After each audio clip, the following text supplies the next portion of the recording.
Hello दोस्तों, स्वागत है आपका मेरे इस चैनल में जहां मैं आप लोगों को क्लास 8 का पूरा साइंस कंप्लीट कराऊंगा। दोस्तों, मैंने देखा है कि जो भी स्टूडेंट गांव में रहते हैं उन्हें उतना अच्छा शिक्षा का माहौल नहीं मिल पाता है या फिर उतनी अच्छी चीज़ें समझ में नहीं आती है, जिनके कारण उनका क्लास 10 या फिर आगे की पढ़ाई में बहुत ज़्यादा प्रॉब्लम आता है। उसी को ध्यान में रखते हुए मैंने ये सीरीज़ स्टार्ट किया है, जिसमें मैं आपको जो साइंस के अच्छे अच्छे कॉन्सेप्ट होते हैं, अच्छे अच्छे थ्योरी होते हैं या फिर अच्छे अच्छे जो आपको जानकारी होते हैं उनको बताने का प्रयास करूंगा। और ये बहुत ही इजी वे में होगा, इजी लैंग्वेज में होगा, ताकि आप इसको आसानी से समझ पाए। तो दोस्तों, आज मैं आपको क्लास 8 का विज्ञान का एक चैप्टर जिसे सूक्ष्म जीव कहते हैं उसके बारे में बताने वाला हूँ।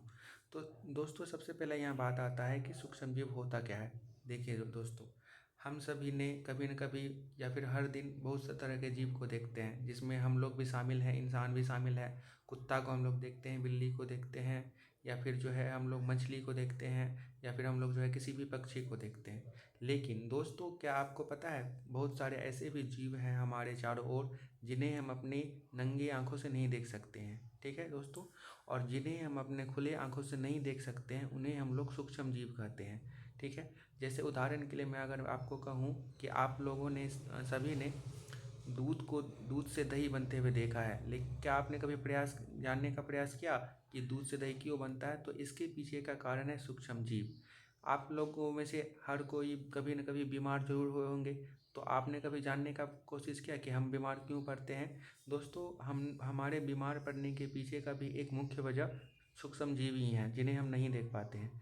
तो आइए शुरू करते हैं।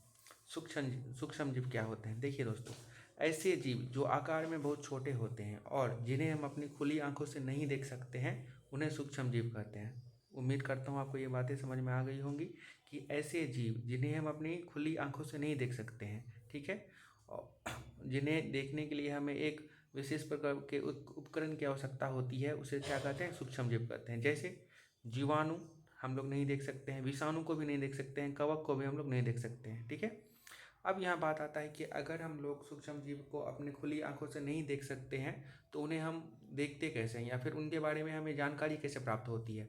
तो दोस्तों, उनके बारे में जो हमें जानकारी प्राप्त होती है उन्हें देखने के लिए एक खास तरह का यंत्र का इस्तेमाल किया जाता है, जिसे हम सूक्ष्मदर्शी कहते हैं, इंग्लिश में माइक्रोस्कोप कहते हैं। ठीक है, तो माइक्रोस्कोप क्या होता है? तो माइक्रोस्कोप एक ऐसा यंत्र है जिसकी सहायता से हम सूक्ष्म जीवों को देख पाते हैं, उसे माइक्रोस्कोप कहते हैं। ठीक है दोस्तों, अगर आप लोगों के स्कूल में लैब होगा तो ये माइक्रोस्कोप्स लैब्स में रखे होते हैं, आप वहाँ जाके चेक कर सकते हैं। ठीक है, तो ये हो गया सूक्ष्मदर्शी।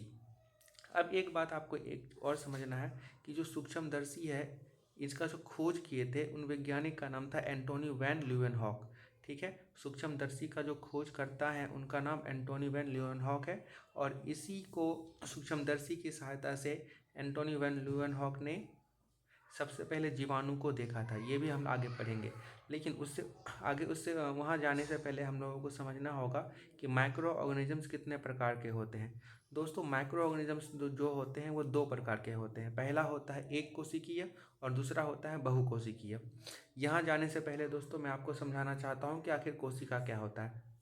दोस्तों, आप सभी ने घर को ज़रूर देखा होगा, तो आप लोगों को ध्यान गया होगा कि घर जो बना होता है नॉर्मली ईंट का बना होता है। ठीक है, अगर आपका एक रूम है तो उसमें हज़ारों ईंट लगे हुए होते हैं। उसी तरह से जितने भी जीव हैं, चाहे वो इंसान हो, चाहे वो पक्षी हो, चाहे वो मछली हो, कोई सा भी जीव है, चाहे फिर वो सूक्ष्म जीव ही क्यों नहीं हो, उनका जो शरीर है एक छोटे से चीज़ से बना होता है। वो उस छोटे चीज़ को हम लोग कोशिका कहते हैं, इंग्लिश में सेल कहते हैं। ठीक है, जैसे अगर हम बात करेंगे कि आपका एक उंगली है, ठीक है, अंगुली है, उसको अगर हम काटते जाएं काटते जाएं काटते जाएं तो एक ऐसा पार्ट आएगा जिससे ज़्यादा और हम नहीं काट पाएंगे।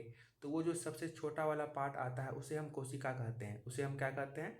कोशिका कहते हैं। ठीक है, तो कोशिका बेसिकली क्या है? कोशिका जो है हमारे शरीर की सबसे छोटी इकाई है, या फिर कोशिका हमारे शरीर की वह सबसे छोटी इकाई है जिससे मिलकर हमारा पूरा शरीर बना होता है। ठीक है, तो उसी आधार पे हम लोग सूक्ष्म जीव को दो प्रकार के में बांटे हैं। पहला होता है एक कोशिकीय यानी कि यूनिसेलुलर, और दूसरा होता है बहुकोशिकीय यानी कि मल्टी सेलुलर। अब यहाँ पे दोस्तों मैं आपको बताना चाहूँगा कि एक कोशिकीय जीव यानी कि यूनिसेलुलर जीव क्या होता है। ठीक है, तो देखिए, जैसे हम लोगों को आप देखते होंगे कि जितने भी बड़े बड़े जीव हैं उनको हम लोग आसानी से देख पाते हैं, ठीक है। तो जितने भी जीव जो आपको आसानी से अपनी खुली आंखों से देख सकते हैं उन्हें बहुकोशिकीय जीव कहते हैं, ठीक है। लेकिन बहुत सारे ऐसे भी जीव हैं जिन्हें हम अपनी खुली आंखों से नहीं देख सकते हैं, उसे हम लोग जो है एक कोशिकीय सूक्ष्म जीव कहते हैं। तो इसका परिभाषा क्या होगा? ऐसा सूक्ष्म जीव जिसका शरीर सिर्फ एक कोशिका से बना होता है उसे क्या कहते हैं? एक कोशिका सूक्ष्म जीव कहते हैं। अब मैं इसको थोड़ा सा डिटेल में समझाने वाला हूँ, उससे पहले आप समझ जाइए कि ये होता क्या है। तो ये ईस्ट होता है और अमीबा होता है, ठीक है। देखिए दोस्तों, अगर मैं आपको बात करूँ कि ये अगर हम बनाएं, जैसे ये हम सपोज कीजिए कि ये हम इंसान का एक थोड़ा सा एक रफ फिगर बनाए, ठीक है। फिगर में नहीं जाना है दोस्तों, ये इंसान को समझ आइए, अब इंसान है, ठीक है।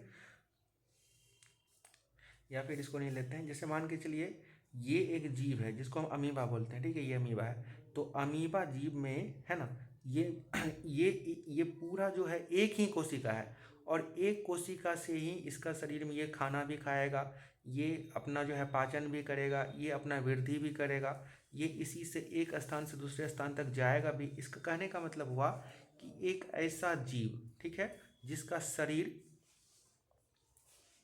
एक ही कोशिका से मिलके बना होता है उसको हम लोग क्या कहते हैं? एक कोशिकीय सूक्ष्म जीव कहते हैं। क्या कहते हैं उसको? एक कोशिकीय सूक्ष्म जीव कहते हैं। ये हमारी खुली आंखों से नहीं दिखती है। इन्हें अगर हम लोगों को देखना है तो एक यंत्र का हम लोग इस्तेमाल करते हैं जिसे हम लोग सूक्ष्मदर्शी कहते हैं। तो दोस्तों, इसको समझने के बाद अगर हम आते हैं बहुकोशिकीय सूक्ष्म जीव में या फिर बहुकोशिकीय जीव में, तो आप जानते ही हैं ये क्या होंगे? ऐसा सूक्ष्म जीव जिसका शरीर बहुत सारी कोशिकाओं से मिलकर बना होता है उसे बहुकोशिकीय सूक्ष्म जीव कहते हैं। तो दोस्तों, आप जितने भी जीव को देखते हैं जो आपके चारों ओर है, ठीक है, सभी बहुकोशिकीय जीव ही हैं। लेकिन जिस जीव को आप नहीं देख सकते हैं वो बहुकोशिकीय भी हो सकता है और एक कोशिकीय भी हो सकता है, ठीक है। जैसे जैसे अभी आगे आएगा मैं सारी चीज़ों को डिटेल में करता जाऊंगा। उदाहरण के लिए मानव एक बहुकोशिकीय जीव है, कुत्ता एक बहुकोशिकीय जीव है, बिल्ली एक बहुकोशिकीय जीव है और कवक भी एक क्या है? बहुकोशिकीय जीव है। तो ठीक है, तो उम्मीद करता हूँ इतनी बातें आपको अच्छे से समझ में आ गई होंगी।